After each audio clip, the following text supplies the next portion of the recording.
Olá, você vai ver nesta edição do Câmara Rio Notícias uma nova Câmara Municipal. A retomada dos trabalhos presenciais mudou a rotina de funcionamento do Palácio Pedro Ernesto. Eu acho que as medidas são necessárias, suficientes, estão sendo aplicadas corretamente. Eu acho que é bom ter um retorno do jeito que está sendo e que a gente pode voltar ao normal dentro em breve. Alunos de volta às salas de aula.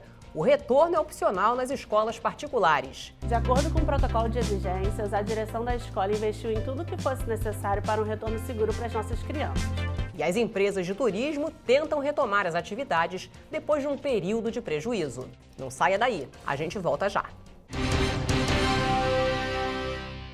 Ei, você do Rio de Janeiro, quer saber como estão sendo debatidas e votadas as leis que influenciam a sua vida? É só sintonizar a rede legislativa. Fique atento aos novos canais. A rede legislativa é transparência e informação.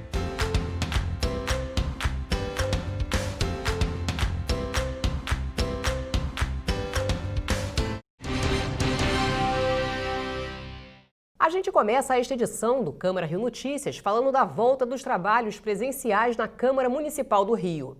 Quem retornou ao Palácio Pedro Ernesto nesta segunda-feira encontrou novidades. É a adaptação ao protocolo de segurança sanitária adotado pela Casa Legislativa.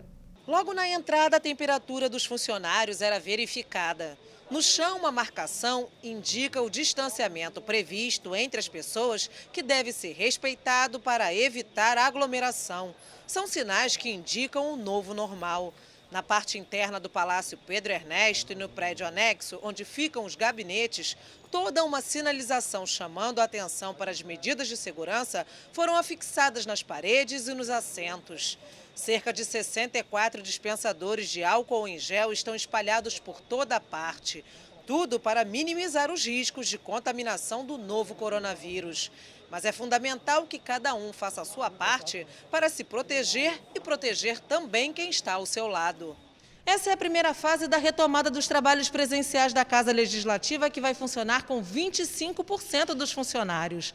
Todas as medidas adotadas serão discutidas e reavaliadas a cada semana. A segunda fase de reabertura está marcada para acontecer no início de setembro.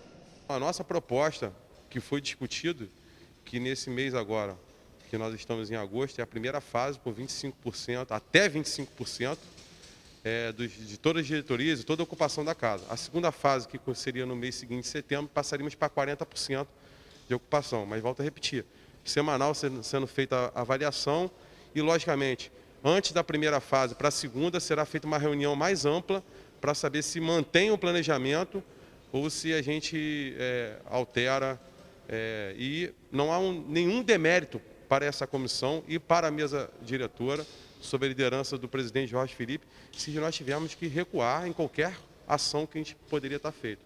A Casa Legislativa volta gradualmente com os trabalhos presenciais, respeitando também as regras de ouro estabelecidas pela Prefeitura, que prevê, entre outras medidas, o uso de equipamentos de segurança como máscaras.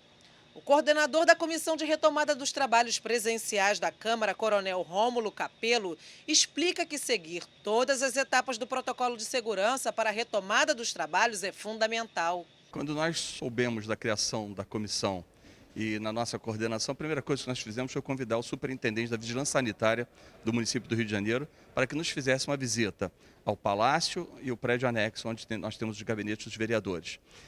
A partir daí, nós traçamos todas as estratégias baseadas nas regras de ouro. Inclusive, todo esse material que está sendo disponibilizado foi solicitado, foi devidamente explorado nas nossas reuniões e, para tanto, é que fizemos todas essas sinalizações, a distribuição de totens, distribuição de dispensas de álcool em gel, e tivemos redimensionamento dos elevadores, do número de passageiros dos elevadores. E assim, o uso da máscara é obrigatório como determinação em lei. Então aqui dentro da casa não foge em absolutamente nada. E até conclamo a todos que trabalham dentro da casa para que, se virem alguém sem usar a máscara de forma adequada, sem fazer a cobertura do nariz e da boca, que seja repreendido, seja chamado a atenção de forma educada, de forma educativa. A implementação das medidas de segurança vem sendo feita de forma gradual, mas contínua, com um planejamento prévio. Nós trabalhamos em cima da regra de ouro. Então, nós fizemos a sinalização de totem. Nós estamos colocando 66 totem na casa, né, no palácio, no anexo 1, no anexo 2, no amarelinho e no bola preta, onde nós temos parte administrativa da casa. O assessor parlamentar Felipe Andrade diz que não esquece de higienizar bem as mãos. Álcool em gel, sempre lavar as mãos. Se manter a distância é sempre necessário, ainda mais nesse momento, assim. Agora vai virar questão de hábito, né? Já a chefe do Serviço Médico da Câmara, doutora Luana Casola, a informação é uma importante aliada contra o novo coronavírus. Houve todo um preparo dos adesivos para orientar sobre distanciamento, da parte informativa através do protocolo, em relação à cobrança do uso de máscara, que é fundamental na entrada da Câmara e durante, enquanto a pessoa está aqui dentro da casa, muito importante o uso correto, cobrindo o nariz, fechando bem próximo ao nariz. A gente também colocou vários totens com gel para que as pessoas possam higienizar as mãos quando não tiverem acesso à água e sabão, então isso facilita bastante. Os álcools estão espalhados em lugares estratégicos.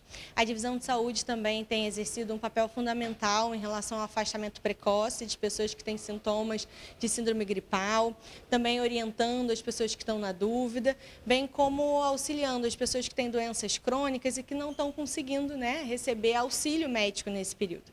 Porque esse é um outro ponto. A gente tem que se preocupar, sem dúvida, em mitigar o risco da transmissão do coronavírus, mas a gente tem que se preocupar também com as outras doenças, que são sempre uma preocupação, porque a partir do momento que a gente controla as doenças de base, a gente tanto melhora as complicações do próprio coronavírus, por conta de resposta do sistema imunológico, quanto a gente evita, né? A gente diminui e previne complicações da própria doença de base.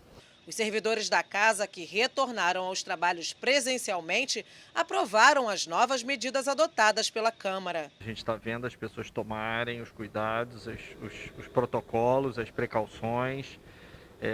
Acho que faz parte do retorno também todo ele ser pensado, testado e revisto de tempo em tempo. Eu acho que é bom ter um retorno do jeito que está sendo, e que a gente pode voltar ao normal dentro em breve. Eu acho que as medidas são necessárias, suficientes, estão sendo aplicadas corretamente. Eu acho que tem tudo para funcionar de uma maneira tranquila e que as pessoas consigam vir trabalhar com segurança e sem se preocupar. E nessa terça-feira, as sessões presenciais vão ser retomadas, mas em um modelo diferente. Parte dos vereadores estará no plenário. Outros parlamentares continuarão participando da sessão de forma remota. Em consequência da pandemia, o plenário foi adaptado para o retorno das sessões presenciais. Várias marcações foram feitas para manter o distanciamento social. As galerias serão ocupadas apenas pelos assessores parlamentares, assessores de imprensa e a imprensa externa. As portas e janelas do plenário e da sala inglesa permanecerão abertas. Torres de álcool gel foram instaladas em vários locais. As sessões serão realizadas de forma mista. Uma parte será virtual e a outra com a presença de até 32 vereadores no máximo. A partir de agora, as sessões não terão apenas temas referentes à pandemia do novo coronavírus. Outros assuntos também estarão em pauta. E o assessor-chefe de informática da Câmara Municipal explicou como será o sistema de votação e as novidades implementadas para que os trabalhos sejam retomados aqui no plenário. A novidade em reativar o plenário é que nem todos os parlamentares estarão presentes. Então, o nosso desafio como TI, né, como informática, foi criar um sistema, ou uma adaptação do sistema, na verdade, para que os parlamentares estejam na Assembleia aqui presencialmente e outra parte realmente através da plataforma do Zoom. Então, esse está sendo um grande desafio que esperamos concretizar com sucesso aí amanhã, na primeira sessão mista, vamos chamar assim. A Câmara Municipal, pela resolução, só poderia trabalhar com projetos de lei que fossem estabelecidos da Covid. Se mantém essa prioridade, mas agora volta todo o processo legislativo como anteriormente, né? Outros projetos poderão ser apresentados, apreciados, votados, e isso é importante para atender a demanda da população como um todo. Mas, volto a repetir, sem esquecer da prioridade, que a prioridade serão os projetos da Covid relacionados à Covid. E você vai ver no próximo bloco a volta às aulas na rede particular de ensino. Você vai saber como foi esse retorno.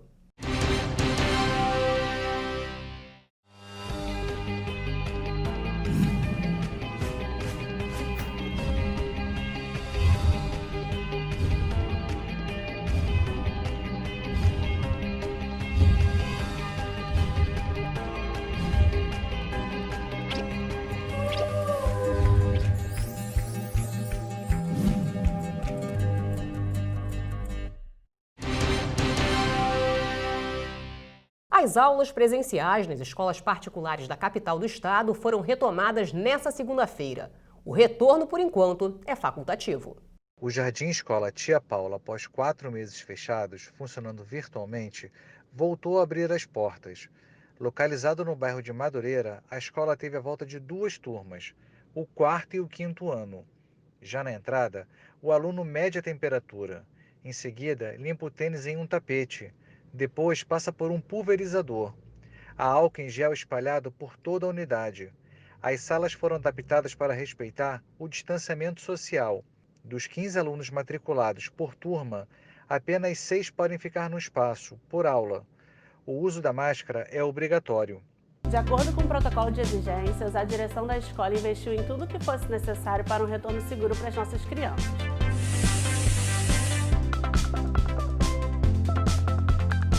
Todos os nossos colaboradores fizeram teste de Covid e testaram negativo. No entanto, muitas escolas decidiram não reabrir, mantendo apenas as aulas à distância. O plano de flexibilização da Prefeitura permitiu que o retorno das aulas fosse facultativo, mas a história não é tão simples assim. O Ministério Público Estadual e a Defensoria entraram com uma liminar para suspender o retorno das aulas presenciais. O pedido foi negado pelo Tribunal de Justiça. Os 2 órgãos confirmaram que vão recorrer da decisão. A ação aponta que a volta às aulas traz risco à vida e à saúde da coletividade. A petição também destaca estudo publicado pela Fundação Oswaldo Cruz, que estima que são previstas 3.000 novas mortes no Rio de Janeiro com um possível retorno das aulas em agosto. O Sindicato dos Professores do município do Rio também se manifestou contrário ao retorno das aulas presenciais. Decidimos a manutenção da greve pela vida, a greve das aulas presenciais. O ensino remoto, apesar de triplicado, apesar de ser um trabalho redobrado para toda a categoria, entendemos que ainda é o processo que se pode fazer para a preservação da vida das professoras, dos professores, dos alunos, dos jovens, dos pais e de toda a comunidade. A Prefeitura do Rio anunciou nesta segunda-feira um acordo com o governo federal que vai destinar R$200 milhões a mais por ano para a saúde do município. São recursos federais que virão para nós, podemos tratar melhor nossos pacientes, pagar melhor nossos médicos, comprar mais equipamentos, fazer maior número de procedimentos. Então isso para a cidade é importantíssimo. E as empresas ligadas ao turismo no Rio de Janeiro tentam retomar as atividades depois de um período de fechamento imposto pela pandemia do novo coronavírus. Os empresários do setor estimam um prejuízo de R$720 milhões até o mês de junho. As empresas que cumprirem as medidas de segurança determinadas pelo governo do estado vão ganhar um selo que servirá de referência para os turistas. Pelo menos 90 hotéis suspenderam as operações desde março com a chegada do novo coronavírus ao Brasil, de acordo com dados da Associação dos Hotéis do Rio de Janeiro. Alguns não devem mais reabrir. Cerca de 20 mil empregos na hotelaria carioca foram diretamente afetados com a crise sanitária que pegou em cheio o setor de turismo em todo o planeta. A taxa de ocupação média na capital chegou a 5% em março e atingiu 15% no mês de junho. Os empresários do setor estimam um prejuízo de R$720 milhões até o mês de junho. Os hotéis que estavam parados devem reabrir entre agosto e setembro. Eles terão que cumprir um protocolo elaborado pelo governo do estado, que foi estendido também a bares, restaurantes e todas as empresas que atuam no setor turístico no estado do Rio. De acordo com as regras, as empresas devem emitir uma declaração garantindo que se adequaram às metas propostas pela Secretaria Estadual de Turismo. E assim ganharão o selo Turismo Eficiente, que servirá de referência para os turistas. Na verdade, sim, a gente tem um protocolo geral, que ele é válido para todos os tipos de estabelecimentos. E depois um protocolo específico para cada uma das áreas do turismo. E quando você entra no nosso site, turismoconsciente.rj.com.br, você consegue identificar ali o protocolo geral e os protocolos por áreas do turismo. O importante que a gente tem que ressaltar é que quando nós criamos, o turismo criou junto com o trade os protocolos, depois, item a item, foi analisado pela Secretaria de Estado de Saúde para dizer, ok, isso é possível, isso realmente é viável, isso está de acordo com os protocolos da vigilância sanitária. Então, não foi só o turismo, ele foi todo referendado pela vigilância sanitária. Além das medidas de higiene, alguns serviços serão alterados provisória ou definitivamente. Por enquanto, o buffet de café da manhã será interrompido, mas as operações de check-in e check-out devem passar a ser feitas definitivamente online. Quando você faz o check-in online, você não precisa mais chegar ao balcão do hotel para ficar ali, preencher uma ficha, como era no passado. Você hoje tem aplicativos, você faz tudo pelo celular. Qual é a vantagem de voltar ao que era antes? Então, eu acho que isso assim, era uma tendência que ia acontecer no futuro, mas que houve uma mudança muito rápida para poder atender às normas da vigilância sanitária.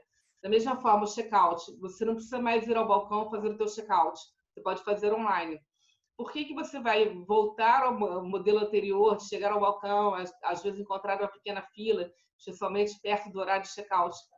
Não tem porquê de voltar como era antes, né? Algumas coisas que a gente ainda tem uma dúvida, por exemplo, está proibido o buffet do café da manhã. Tem inúmeros hotéis no estado do Rio de Janeiro que eram famosos pelos seus cafés da manhã fartos, né? É até como se fosse um brunch. Hoje não mais, não está permitido. Então, você serve café na mesa de cada hóspede. Não tem mais aquela visão de fartura, de quantidade. Não se sabe se volta em algum dia no modelo anterior ou se mantém dessa forma, servido individualmente em cada mesa. Autoridades e empresários sabem que a retomada vai ser lenta e difícil. Os números da Covid no Brasil assustam e afastam turistas internacionais. De acordo com levantamentos do setor, os viajantes brasileiros não vão querer passar muito tempo dentro dos aviões por enquanto. Por isso, o governo estadual e empresários preparam uma campanha para estimular o turismo de proximidade e rodoviário. Os nossos principais mercados hoje, para a gente trabalhar a atração de turistas, é Minas Gerais, São Paulo, Espírito Santo e o próprio turismo interno do estado. A gente tem uma campanha que a gente vai lançar agora em agosto, incentivando o turismo da proximidade. A senhora falou em um impacto muito grande, mas da mesma forma que nós não vamos receber turistas, nós também não mandaremos brasileiros para fora do Brasil no primeiro momento. Não só em função da barreira hoje imposta, mas também porque as pessoas querem viajar por perto, elas não querem viagens de longa distância, é a viagem de automóvel mesmo. Muitas empresas recorreram à linha de crédito disponibilizada pelo governo estadual. O dinheiro é repassado pelo Ministério do Turismo. O estado pediu cerca de 500 milhões de reais e recebeu, até agora, apenas 60 milhões. O setor sonha com as melhores datas do ano para o turismo, o Carnaval e o Réveillon, que, por enquanto, estão ameaçados. A gente entende que o Réveillon e o Carnaval são pontos altos mesmo. É onde a hotelaria realmente chega a quase 100%. Então, a gente tem que pensar em alternativas. Aquele Réveillon com 2 milhões de pessoas na praia de Copacabana não vai acontecer. Mas algum Réveillon tem que acontecer. A gente está estudando junto com o trade turístico e junto com os próprios municípios, né? Porque a gente pensa muito no Réveillon do Rio de Janeiro, da cidade, no Carnaval da cidade do Rio de Janeiro, mas a Secretaria de Estado de Turismo trabalha para os 92 municípios. Para a gente adequar o que é possível em termos de segurança para a população e de acontecer no Réveillon e no Carnaval. O desfile das escolas de samba, com certeza, quer dizer, é quase certo que será transferido ainda para o primeiro semestre de 2021. Mas não acontecer nada também é quase impossível. A gente está estudando alternativas, vendo o que é possível, de que forma que a gente pode fazer várias festas, não concentrar tanto num único bairro, como é o caso, de todos os anos a gente concentra um grande número de pessoas em Copacabana, o que acaba tumultuando o transporte, acaba tumultuando a chegada, quer dizer, não é tumultuando, mas são momentos em que existe uma concentração muito grande de pessoas. E de forma que a gente evita isso, mas mantém o Réveillon, pessoas querendo vir para o Rio. Talvez até sendo um Réveillon diferente, até pessoas que já tenham vindo ao Rio e que querem ver essa diferença. Existe a possibilidade, então, de se dividir o público da Praia de Copacabana por todas as praias do Rio, por exemplo? É uma ideia, é uma proposta. Não só praias, mas outros atrativos. Quem sabe ter queima de fogos no Pão de Açúcar, ter uma atração no Cristo Redentor, usar o Boulevard Olímpico, fazer mais festas na cidade, diluindo o público, né? E o Câmara Rio Notícias fica por aqui. Acompanhe nossa programação também nas redes sociais. A Rio TV Câmara está no YouTube, no Facebook, no Instagram e também no Twitter. Obrigada pela companhia. Amanhã a gente se vê.